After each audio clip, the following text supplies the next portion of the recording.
Alright, so today's piece is another Klavierstück by Stockhausen. Klavierstück VII, I think. Actually, no, we'll do 6 first, because I think 6 and 7 are the same year.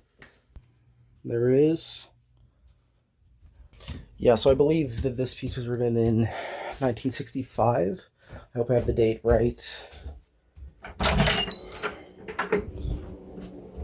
I was looking into these pieces yesterday. I was looking at the Wikipedia, and apparently there's 15 Klavierstück, and yeah, the first 4 were kind of like one volume, and then the next 6 were sort of written as single volumes, and they can be sort of ordered in any way.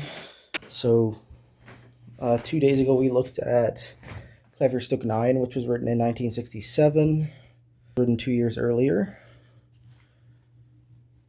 And this is what the physical score is like. It's on the thicker side.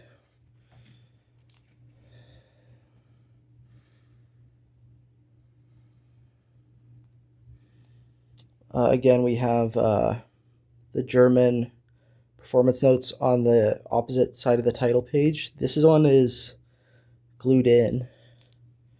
And then on the complete opposite side, we have the English performance notes, which we'll get to in a second. Actually, they look very similar, almost exactly the same as the ones in the Klavierstück IX volume we had. And then we have all these loose pages in between, which make up the score.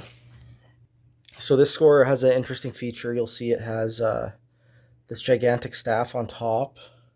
This is actually the tempo indication staff. So you can graphically see the tempo fluctuating as you perform. It's supposed to go from eighth equals 45 at the bottom to eighth equals 180 at the top.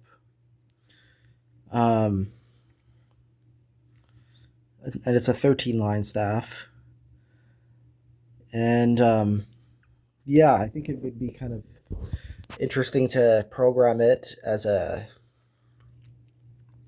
click track for someone to follow, because I do think that in practice people just end up faking this. All these pages are single-sided, by the way, so you can kind of arrange them on the piano however you need to, tape them together, whatever.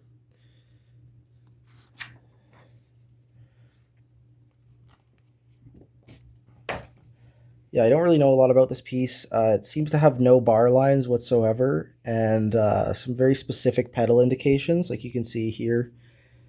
The sustain pedal vibrato almost. Very weird ideas. And apparently this particular Klavierstück went through many versions. I was just reading to see if there's anything that's not provided in this score here. The first version was in 1954, and it was only about 30 seconds long, or a minute long. And then there's another 1954 version and a 1955 version, which was recorded by David Tudor. And then this one's actually from 1961, and it's the final Klavierstück VI. So I'm not sure what the composer needed to work out, but I think the piece changed very dramatically.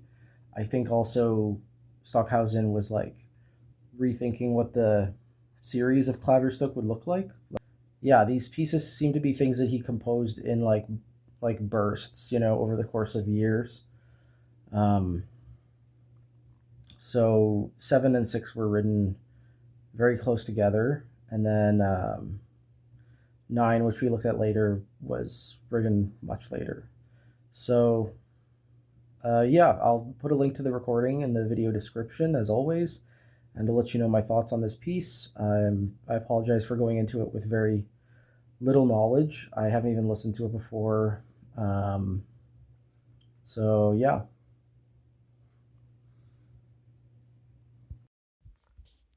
Okay, yeah, so my thoughts on this piece. Um, Unfortunately, I wasn't really able to follow along all the way. I kind of got lost at a certain point. It's a very dense score, and it's 44 pages. And you can see the sort of minute detail of the tempo changes. It really throws off the reader, and I'm sure it does something for the performer, but it's like very hard to perform. Like it's very technical. I do like that there is this sort of freedom of tempo that happens throughout the piece. There's like very sparse, slow sections, and it's sort of like forces you to not think about the beat necessarily as a listener because it's like really hard to um, know exactly what the performer is thinking. I don't know why I thought this was a 65 piece. It's definitely 1955. I think maybe this extra staff is a later edition, but I'm not sure what differs between this version and the 61 version, if anything. This may be the 61 version, I'm not sure. But yeah, it's very influenced by Webern. But at this point, I think he's kind of departed into somewhere else because the scope of it is totally different from anything Webern would have written.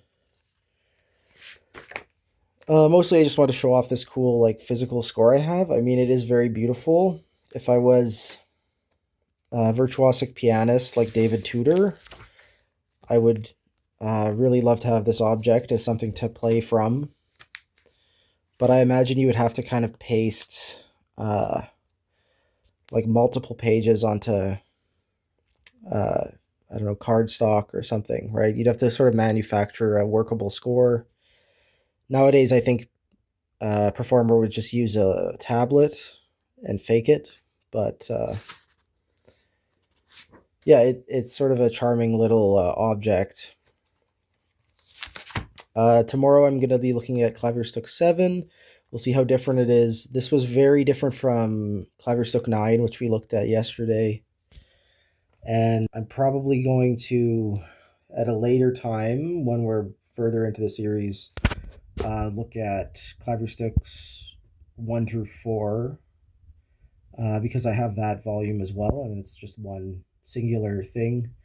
I think the first 4 are definitely more performed and more performable. But this later stuff is interesting too, and I think worth listening to at least once. So yeah, if you have anything to add about this piece, feel free to comment. I didn't have that much to say about it today, but it was an interesting listen, definitely more interesting than a lot of integral serialist stuff I've listened to. More interesting than some of the Boulez we've looked at on the channel, for sure. So, yeah, that's that.